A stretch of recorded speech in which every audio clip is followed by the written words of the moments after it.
Where I'm at right now is obviously just hit over the $50 a day mark. Let's go. And I was worried that that wasn't going to be consistent. I just got lucky, but the last week it hasn't dropped below that. If anything, it's gone up. Let's So, go.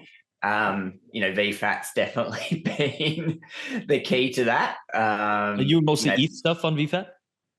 Yeah, so ETH USD plus, Let's go. Aero and Brett. Yeah. So really tight on the wrapped ETH USD, and then a bit wider on Aero ETH, and wider again on Brett and ETH. But have been monitoring it on DBank, just checking like how often I'm rebalancing. Yes, sir. It's not even rebalancing once a day at the moment, so it's good. working. It was great yesterday. It's a good little tool. Working on my other business and just watching the earnings climb up cent by cent, and it's just like continues to creep up. I haven't seen that in any of my businesses before, so it's good. Once you start making that connection, dude, I mean, it takes a while. I find entrepreneurs typically do pretty well, or they pick it up really fast. When I say fast, like within 3 or 6 months, they pick it up really fast because they do see it like a business in a way. Yeah. Whereas maybe people without entrepreneurial experience, they get entrepreneurial experience, but you know how it is starting your first business. It's like emotional, spiritual train wreck for like the first 2 years of any business. I'm still there, mate. I'm 12 months young in one of my big businesses, and my God, it's it's nice to have this on the side that's actually working right now properly. So good.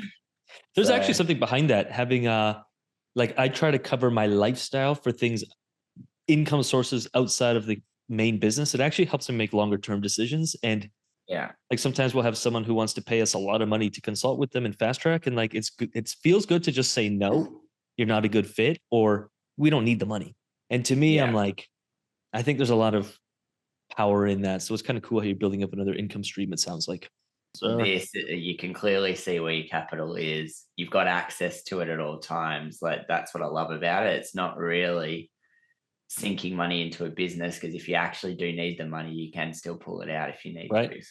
And no product, no marketing, no product fit, no customer avatars, no messaging. It's literally you're an investor and you're turning that into a business. To me, that's really, really cool. Yeah. I'm biased because that's what I do, but I think people usually make that realization at some point. Those who stick with it, they're just like, oh, I get it now. Yeah. So the aim for DeFi is obviously to get to a point where it's covering my expenses, just my basic ones for now. Like I just want the time back to actually be able to go into countries where people need some help and actually, spend some time with people, not just, I do a lot of donation now, but that's not fulfilling, like just giving money to people. Be good being on the ground with them, seeing their lives change, getting the hugs. So good. That's what's fulfilling. So I'll shoot you a text. Let's stay connected on that, because one thing we want to start doing just with the UIG is being able to donate a percentage of the income of sales that the UIG makes. But it's far beyond that for me. I did one little thing when I was in Mexico, and it was just like so fulfilling to be boots on the ground. So I would love to be able to go down with a few people. They don't have to be UIG people, just friends, whomever wants to get involved in this, fly in, spend 2 weeks, build. If it's a team building exercise and people want to fly in just to hang out, sweet. But if not, that'd be cool. Boots on the ground, build a school a year is kind of our goal, to provide education, because I'm big on that. I love it. One biggest takeaway, key lesson, something that you could pass on to someone else when it comes to the DeFi journey, maybe a mistake or something you learned or avoided a mistake. Like what's one thing you'd pass down to someone who's maybe getting started in this and wants to get to where you're at? Start with blue chips. Leave the degen shit behind. The last bull run I was in, all of those, I can't even remember what you call them, but like promises of 1% a day and all that crap. Where kind of stuff. ROI Dapps, we called it. ROI Dapps, where you don't have control of your asset.